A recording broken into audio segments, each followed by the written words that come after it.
Okay, guys.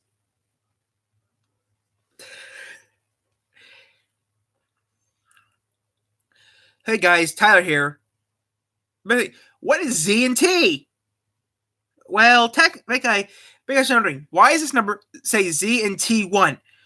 Well, the reason it says Z&T1 is because last night, me and my friend Z started our own YouTube channel.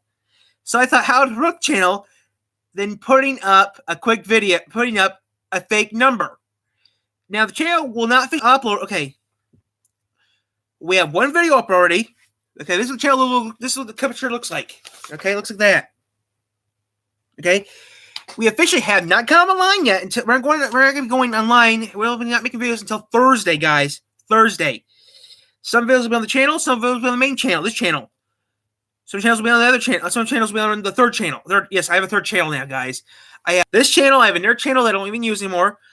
Oh, as of yesterday, Triple Creek YouTube channel has as of yesterday, the Triple Creek YouTube channel has officially shut down as of yesterday. Okay. McLean has officially stopped making videos as of now. So now I own the legal rights to now.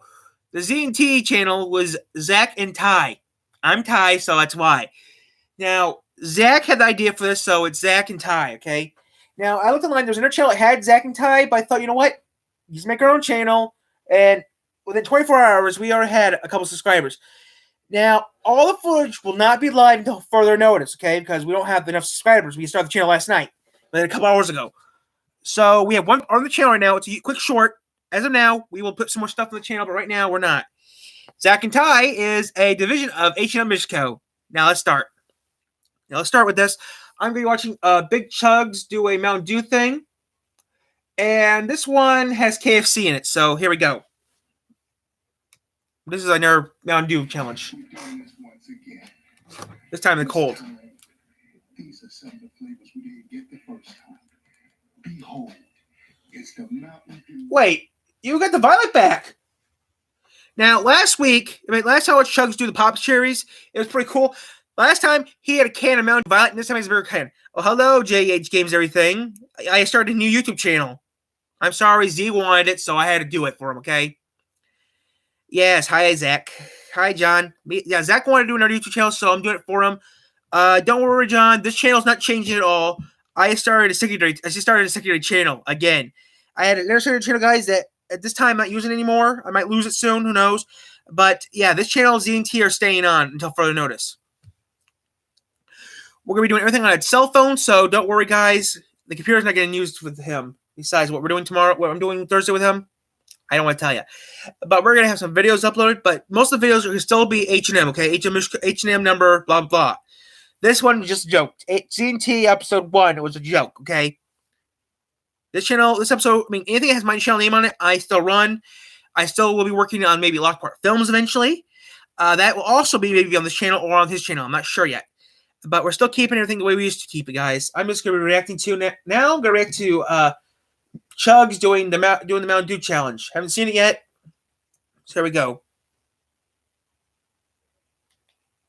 Every Dew chug. Wait a second. Well, okay. This is what I have. And so, it's a long-ass drive from where you live. I'll give you a hint. It's American Telegraph and Telephone. Or you prefer... There. That's what I have. And I only pay like $40 a month. That's it. So that's what I'm carrying right there, John. That's what I got. First, at Centennial Wireless, then AT&T bought them, so now I have AT&T. And I've been having it now. Wow, I think I've been having it for now over 15. Over 10 years now. I got it when I was 15 I got AT&T when I was 15 or 16. I got Centennial Wireless when I was 15 or 16 years old. Since then, I had it. So, yeah, I've been on AT&T. I've been using AT&T for over 10 years now. I gotta be back in a second.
Oh.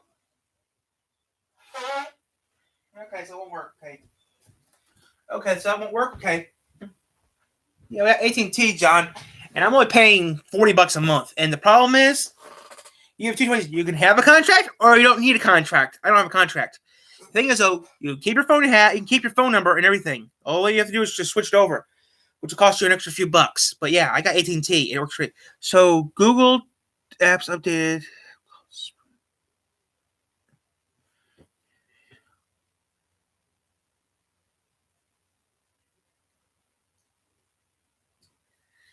I don't know. I mean, tell us where you get the phone from. Because I got an old cell phone I'm reusing. I resetted it. I'm using it for something. I'm not gonna say what I'm using it for. I mean, I had to update an old cell phone I don't use just to operate the new channel I'm starting, Z&T, with my friend Zach. I can't really tell you, John. T-Mobile's my sub. Okay, actually, that's kind of convenient though, because T-Mobile and AT&T are right next to each other practically. At sub. Okay, you know where? Okay, you know where Myers is? Across the street from Myers, there's a little strip mall over there. AT&T and T-Mobile are both there. Okay, just because you know they're both there. So yeah, or is it Sprint? I don't know. Sprint and T-Mobile are over there. Sprint and AT&T are over there, so you don't have to really worry about anything. Okay, but yeah, that's what you do. But it doesn't really matter. So I'm gonna do this now. So let's talk about phone stuff because I told you who my carrier was. That's all you wanted to know. Today we are doing what's called the Mountain Dew Everything Show. I might go outside later. So doing outside. Maybe do some of the tracks. Ooh, the Violet. We did the Violet before. Okay, he's doing more Mountain Dew. White Mountain Dew. After this is over, I'm gonna go outside maybe and look at what's going on outside. Oh, that's why I haven't seen it yet. It's white.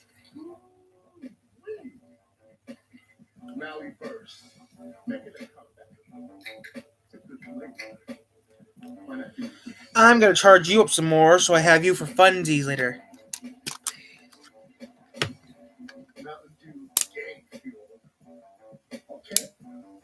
I check my phone. My phone has no update apps. I disabled the apps. Apps I don't use, I disable. That's what I do, Zon. If I don't use the apps, I disable them. That's why I did all my apps I don't use. I disable them or move them to a place I don't have to see them. You know, out of sight, out of mind, that sort of thing. And the best part is, if I don't use them, I don't have to pay for. I don't use them, so yeah. Regular Mountain Dew, but the Japanese version. Yeah, chugging the world, baby. I'm gonna charge a little. I'm gonna let the charge until I leave. So I got one camera I'm gonna bring with me to lunch, and that's it.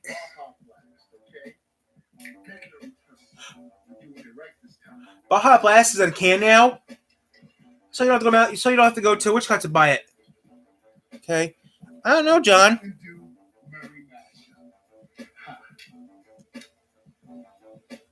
I don't think the trash company even came yet. I need to check something real quick, John.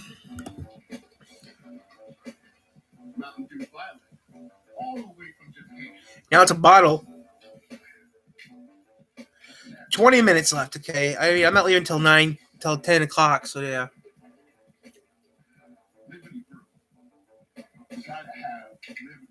Liberty Brew. Okay, that's what turns into cola. Mountain Dew Sweet Lightning, all right? Straight from KFC. At KFC down the street, guys, act together. So you don't trust the guy at KFC. He told us in the video you don't care. Mountain Dew Page Black. What's the date on that? Huh? Expiration date? I had it for a while. October 3rd, 2016. Oh, are you really gonna drink that? You think I should? Something wrong with it? I don't know. It's expiring.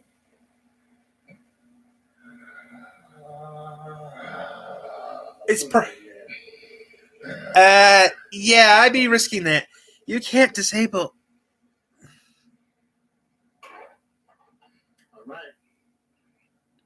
I disabled a few apps on my phone, and there are Z&T apps I don't even use. Like that Discovery app, I don't use it. I deleted it. I mean, I got rid of some of my apps on my phone I don't use anymore. Or I moved them, or I moved them off the main screen, put them in the settings, put them in the app area where I don't have to worry about them. I can't believe drinking that. And once again, this bad boy looks like Coke, okay? No, looks like tea. Last one look. One more time. That looks like tea. But the difference is, it's freezing out here. This thing. You live in New York, dude. Right? Hopefully I can finish it. But we'll see what happens. Chug, you're nuts. That looks like tea now. I'm not watching this. It looks like tea. The last one looked like Coke. This one looks like tea. What the hell? Hell. Ooh, I like that one. Now I'm watching it. Not watching that one. I gotta upload some vids.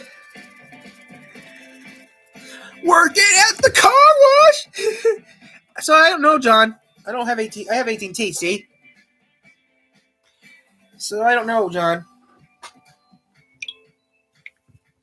Classic and comfort, the perfect combination. Join us at Bravo Cucina Italiana. For a limited time, select from your favorites. 2 courses for only $10.99. Save to playlist. New playlist. This video is brought to you by our Patreon Public. On Patreon.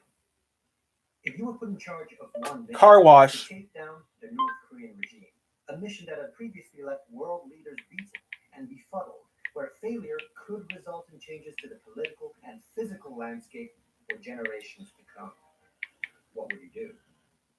Oh, and time is of the essence here, as the longer you wait, the likelier it is for dear leader to complete development of nukes capable of reaching the continental US, or perhaps anywhere else in the world. Actually, according to some intelligence, we might already be too late. But whether North Korea actually fires is another question altogether. If we are to rid the world of this nefarious regime, I'm talking the regime, not the people, we have to consider the options. In this video, I'll go over the 7 ways to take down North Korea, including the most destructive, the most convenient. That's what happens. You buy a new phone. And the most unexpected. We'll start with what seems the most. Save play to playlist. That's according to the YouTube comment section. We're talking. I'll make exception for that. Those who are less informed about the situation might think, why not just? Let's indulge this. Currently, there are 9 countries with nuclear capabilities. 8 if we're considering the global threat of North Korea as the target. Keep in mind, this video isn't necessarily meant to be from the perspective of just one country. So let's first consider which of these countries could realistically take a nuke shot at the DPRK. Now, due to the diplomatic and or economic relations, India and more so Pakistan are extremely unlikely to attack North Korea. Of course, China and Russia are historic allies. The UK will likely wait for someone else to make the first move. France is all about sanctions. Israel doesn't even admit to having nukes. So this leaves us with, yes, predictably, Us. as the only country that would and could realistically nuke the Hermit Kingdom. Or so it seems. Currently, the U.S. has an estimated arsenal of 6,800. We have 7,000. Russia's 7,000. Together, these 2 countries make up 92% of the world's estimated 15,000 nuclear warheads. Compare that with North Korea's whopping 60 nukes. And Okay, I'm uploading videos right now, guys, so that's why I was doing my phone trying to start up a new playlist. This is a nuclear bomb, a detonation of which could realistically be up to 80 times more powerful than Hiroshima. Ooh. Lives would be lost. Even more would be I don't know, John. I seriously don't. I don't know, John. And that's not even considering the case U.S. intelligence gets it wrong, fails to destroy the nuclear capabilities, and North Korea is able to fire one off in a chaotic scramble. Now, if that were to happen, it's unlikely the nuclear warhead would ever reach U.S. soil. But it's certainly not impossible. If North Korea were extremely lucky with their missile successfully No, John. ocean bypassing U.S. missile defense systems, then yes, we'd be looking at a mushroom cloud over a U.S. city. Things could get real messy real quick. Your So word. perhaps you'd be more inclined to go with the next method, assassination. Certainly a cleaner approach. Assassination would be easier. Devastation, you'd only be targeting one man, the chairman of the Workers' Party, the supreme leader of North Korea. Yes, the fashion icon himself, Kim Jong Un. Now, to pull this He's off, dead. however, is no easy task. In the U.S., the killing of foreign political officials is, shall we say, frowned upon. But even if you were to legally or illegally get past that, there's still the issue of proximity. North Korea is so close, it's virtually impossible for any outside intelligence service to isolate the supreme leader for a clandestine hit. Aside from the fact that getting into North Korea undetected is a challenge in itself, Kim Jong un has been known to take extreme measures in ensuring his own safety and survival. He travels at dawn, changes venues and schedules on short notice, makes heavy use of decoy vehicles. He's so paranoid only a few family members ever know his whereabouts at any given moment. So you'd have to rule out the more traditional methods of assassination. That is, unless you are able to enlist the unlikely help of someone Kimmy considers a confidant who has private access to the dictator. Finding such an individual, though, is more contingent on luck. But let's say you're successful and Kim Jong un meets his demise. Yes, it'll be a very sad day for pear enthusiasts around the world. I'll be dancing in the street. It'll provide justification. Everyone will be dancing in the street in America.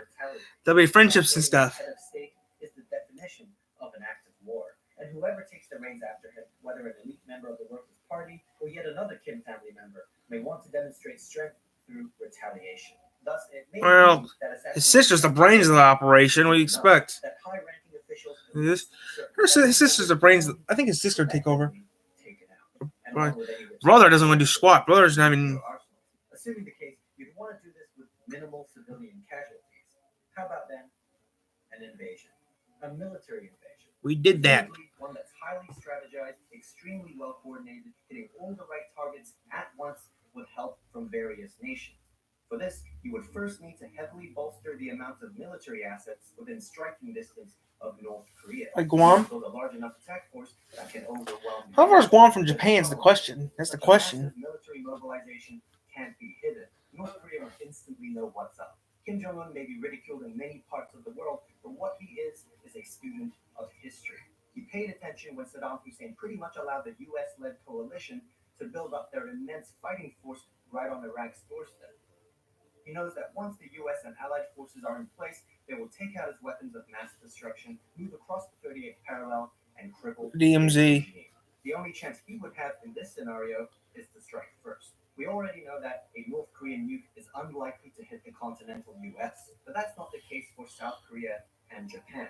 Before the Allies could even spring into action, perhaps millions of people would have already perished. To avoid North Korean detection, you can try building your fighting force gradually over a longer period of time to avoid suspicion. It might work, and if it does, North Korea will undoubtedly be reeling. But even with a massive opening attack, it would be near impossible to take out all of North Korea's retaliatory assets. You see, North Korea Probably duck and cover the pyramids. they have tunneled all over the country with their weapons and nuclear assets stored deep underground. They blew up some of his shit already. National surveillance. This means intelligence agencies only have limited information at best with regards to where they should first strike. Say they do and they miss their target or targets. Well, they would lose the element of surprise. Don't get me wrong, this should still be relatively decisive in favor of the US and her allies. But this could be the difference between a strategically unanimous victory and one of bittersweet. Because if North Korea gets a chance to retaliate, it's likely that at least the South Korean capital Seoul would be met with fire and fury. And that's not even considering a nuclear retaliation. With the bustling metropolitan city being only 35 miles from the Korean Peninsula's Oh, that's not bad. That's the DMZ border. It wouldn't take much for They screwed it up, though. to rain down on the capital.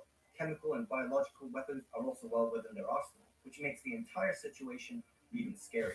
Now, the Pentagon estimates war with North Korea to be a 4 to 6 month long conflict with high intensity combat. 4 to 6. How about 3? How about another 3 years in their Korean War? That's what we need. Military casualties within the first 3 months of fight. Then there's also the aftermath to deal with. ISIS came about partly from a Nope, power never heard of it. left behind after the toppling of Saddam Hussein's regime, and a similar situation for Libya after Muammar Gaddafi was killed. History of the last 20 years tells us you need a very good plan for filling that vacuum left behind after a tyrant has been deposed.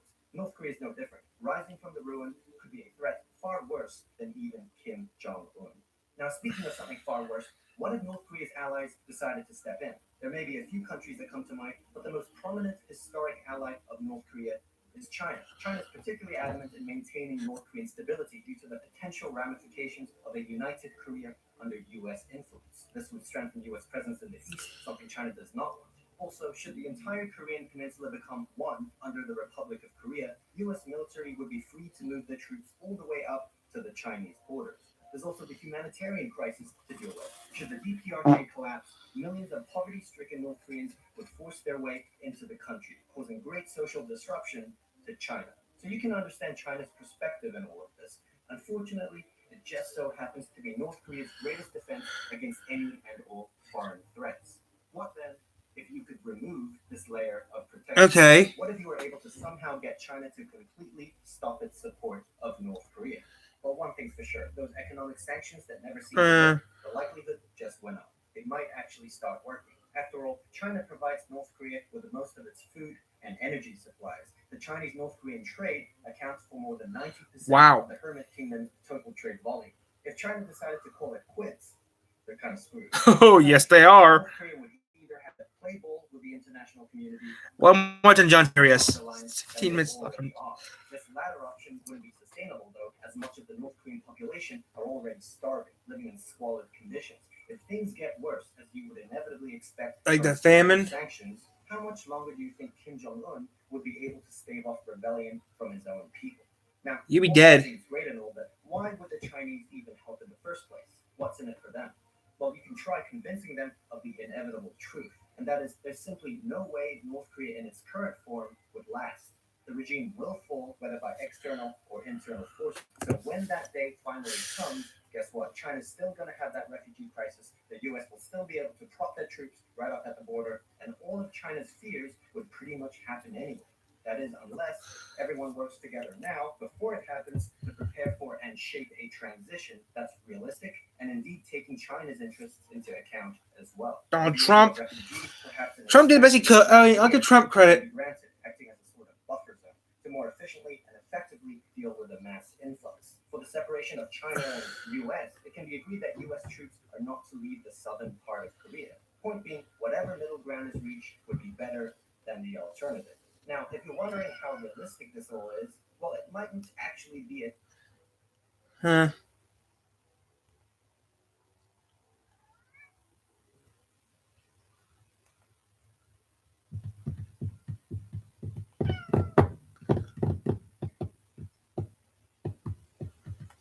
I want to see this.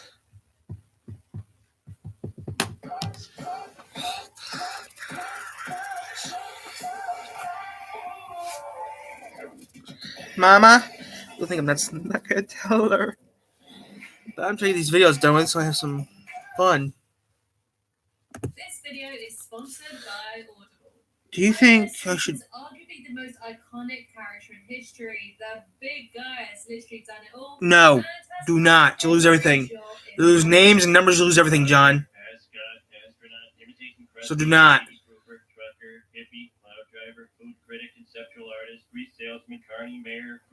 So in this video, I'm gonna do not, John. You lose everything on your phone.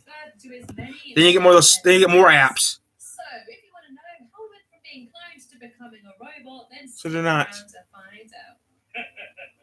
Kids are so afraid of being terminated. This is the complete Homer Simpson timeline. So no. In my Simpson video, the Simpsons exists in a floating timeline, meaning that Homer can be a teenager in the 70s as well as the 90s. So because of this, I'll be going through his life by age and not specific dates. And yes, before anyone says that the future episodes aren't really considered canon, but you know what? It's fun to put his entire life in order. So with that being said, let's get started. Homer's birth. Homer J was born to Mona and Abraham Simpson, and according to Abe, Homer was an accident. You were an accident! Which is a running theme throughout his timeline videos, as Homer said the exact same thing about Bart. But when I do it, it's cute! One of Homer's greatest loves, apart from beer and TV, is of course food. And this is pretty evident right away when we see baby Homer chowing down on some pizza. How'd he get that? I guess it would have been pretty inappropriate to see him drinking beer at this point. Age 6, crayon in his brain. Homer hasn't always been the sharpest tool in the shed, to say the least. Everyone is stupid except me. But there is a reason for this. At 6 years old, Homer shoves 16 crayons up his nose. And he sneezes out most of them, but one crayon still remains lodged in his brain. This had a serious impact on his intelligence, explaining why he did so bad in school and in life. However, a few years later, when he's an adult, he gets the crayon removed and is shown to be pretty smart. He even comes up with a formula that proves that there is no God. But when he starts to feel a bit ostracized from his friends and family, he gets the crayon inserted back into his brain. Age 9. Mummy the Abandoner, Daddy the Dream Crusher. As seen in flashbacks, Mona is a loving mother to little Homie and cared for him deeply. However, she expressed her entrapment of being in a loveless relationship with Abe. But when she sees a football player with some lovely long locks, she is awakened and the power of free love ignites a fire. She soon joins a group of hippies who are protesting against Mr. Burns' germ warfare laboratory. And after setting off an antibiotic bomb in protest, the hippies flee, running over Mr. Burns. And Mona was the only one to stay behind to make sure Monty was okay, but instead of thanking her, he vowed revenge, forcing her to leave her son and go into hiding. This abandonment of Homer, leaving him with a cold, distant father without any tender care, had a severe impact on him. Abe was the complete opposite to Mona, readily there to crush any of Homer's dreams. And one poignant example of this is when Homer expresses his ambition to become president someday, but Abe quickly extinguished any presidential hopes by eloquently stating, Quit your daydreaming, melonhead. thus explaining why Homer is so ready to dump his father at the retirement home later on and hardly ever visits him. Homer's estranged relationship with Abe will be a running theme throughout his entire life, and in many ways mirrors his own relationship with Bart. Age 10, Homer meets his soulmate. Homer is sent off to a summer camp for underprivileged boys, but it's not all bad. There he meets his lifelong friends Lenny, Carl, and Moe for the first time. But I thought Mo was older. Activities like kayaking, they're instead forced to wash dishes for a girls' camp across the lake. While cleaning trays, someone accidentally drops the retainer down the chute, revealing that someone to be Marge Simpson, but at that time Marge Bouvier, who is also at the summer camp. And although they don't see each other through the flaps, the two instantly hit it off. When Marge asks Homer for his name, her friends joke that the boy probably has a really horrible name like Homer, so he quickly changes it to say Elvis. Elvis Jagger Abdul Jabbar. And swept up in the mysterious magic of love, they plan to meet that night. But after Homer accidentally stabbed himself in the eye with a switchblade, he is forced to wear an eye patch. Meanwhile, Marge burns her hair while straightening it with an iron. So the two turn up looking completely different. And they don't actually discover that they met this age until many years later. The two share their first ever Aw. kiss and fall for each other. And they plan to meet the next day, but on his way back to camp, Homer falls off a cliff and into the lake. The next morning, he washes up in a fat camp and imprisoned. And with no way to get back to her, Marge believes that Homer has abandoned her. Decades later, they discover that they were each other's first kiss and that they kept the two halves of a heart-shaped stone for decades. This episode goes to show that the two were always destined to be together. And I'll be right back, guys. I have to do a thing.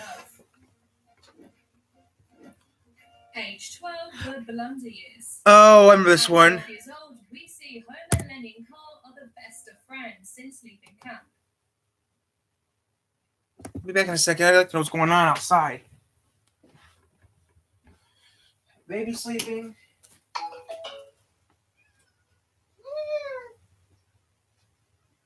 What the heck's going on outside?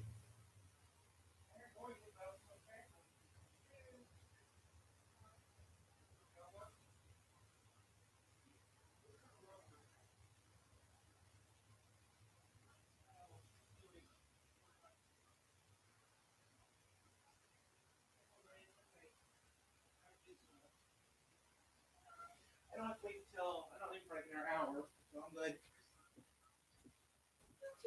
Okay, guys, I had to go look see what that was. That was nothing. It's just a sewer truck down the road making noises. That was a rail truck or a trash truck. I was wrong.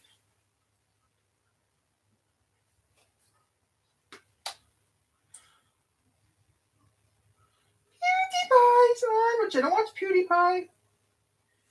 No offense to PewDiePie, I don't watch him that much. I watch him once in a while. All he's doing VR games, I'll watch them, but this time I don't watch them. If you're wondering, yes, I'm subscribed to PewDiePie. I have to subscribe to PewDiePie or Mr. Beast will kill me. No, can't do that. I could do that, but then I can get killed too, because it's not my chance. I can win the money! Nah, I'm not gonna do it. While hiking, they are threatened by a young fat Tony and his cronies, but Mo saves the day with his air rifle. Take these more pumps. That's to break the skin. The gang go to an old quarry and Homer jumps in, but is shocked to find that he lands in a puddle. He loosens a blockage in the pipe and causes the water to gush out, and when he looks down, he is horrified to find a rotting corpse on top of him. And he proceeds to scream, and this causes a long-lasting effect on Homer, which is later reawakened by a hypnotist. And if you're interested, we later find out that the corpse was Waylon Smithers Sr., who died saving the town from an imminent nuclear meltdown. By the way, if you're enjoying the video, then I'd really appreciate it if you subscribe to The Simpsons Theory. Only 11% of you who watch my videos are actually subscribed. I'm not subscribed to you, so because I don't know who you are. It does not seem like a big deal, but when you click subscribe, it lets YouTube know that you like the videos and recommends my channel to more and more people. So nope, I'm not gonna watch your channel. Sorry, I have a company. I have my own company run. Age 15. Do pizza bots dream of electric guitars? Homer is working at a Chuck E. Cheese style restaurant called Razzle Dazzle's Pizza-tainment Palace. When one of the animatronics breaks down, Homer jumps on stage to do an improv hip-hop song behind the machine, and the crowd lap it up. Gail! Homer gets a new job doing music for animatronics. This episode is another example of Abe being an unsupportive father. When Homer brings up his musical ambitions, Abe simply says, "You're wasting your life." Much later on, Abe finally admits that his parenting wasn't the best and realizes that he really should have encouraged his son's talents instead of trying to suppress them. "I never listened to you. Said your dreams were ridiculous." But as we'll see later on, Homer goes on to have a very varied and hugely successful music career. That suggests that his father's constant criticism forced Homer to work harder in order to prove him wrong. Aged 18, the way we was. Now a high school senior, Homer is sent to detention for smoking, and it's here that he lies eyes on Marjorie. I need a shit. With both of them not realizing that they actually met a few years earlier. As children, Homer is instantly smitten by the blue-haired beauty. Later on, Homer plucks up the courage to ask Marge to prom, but she politely turns him down. But not one for giving up, he instead asks her to tutor him in French. And when she comes round, they hit it off, and Marge agrees to go to prom with them. But his romantic ambitions are shattered when he comes clean about pretending to need French lessons, getting a good old slap. And I don't know if it was the crayons or what, but he is pretty naive and oblivious, and he still believes he's got a date with Marge to the prom. She, however, agrees to go to prom with Auntie Ziff, resulting in poor Homie going to prom alone. At the prom, Marge and Homer share a quiet moment together, and he confesses that he really can't get her out of his head. How could the only thing I've ever been sure about in my life be wrong? Later on, Artie gets a bit too handy, tearing at Marge's dress, and he receives a well-deserved slap. As Homer walks alone in the road, Marge picks him up and reveals that she should have gone to prom with him. And in a really tender, sweet moment, Homer fixes Marge's torn dress with his corsage. Despite the many obstacles in a long relationship, Homer 20 minutes still for a video? Dang, I got a lot of work to do. To be together. And as proved time and time again, they are ultimate soulmates.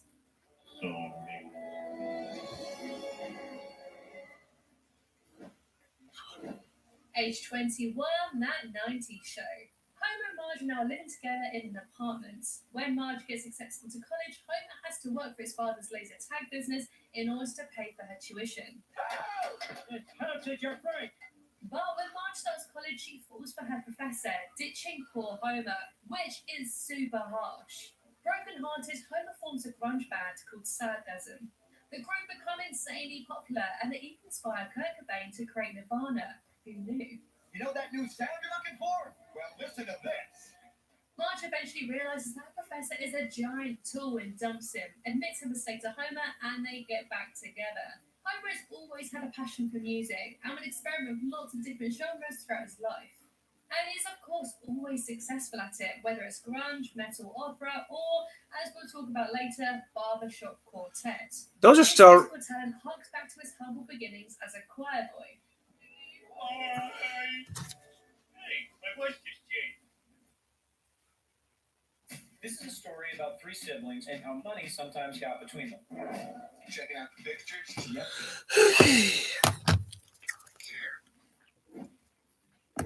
Age 28, I married Marge. After getting hot and heavy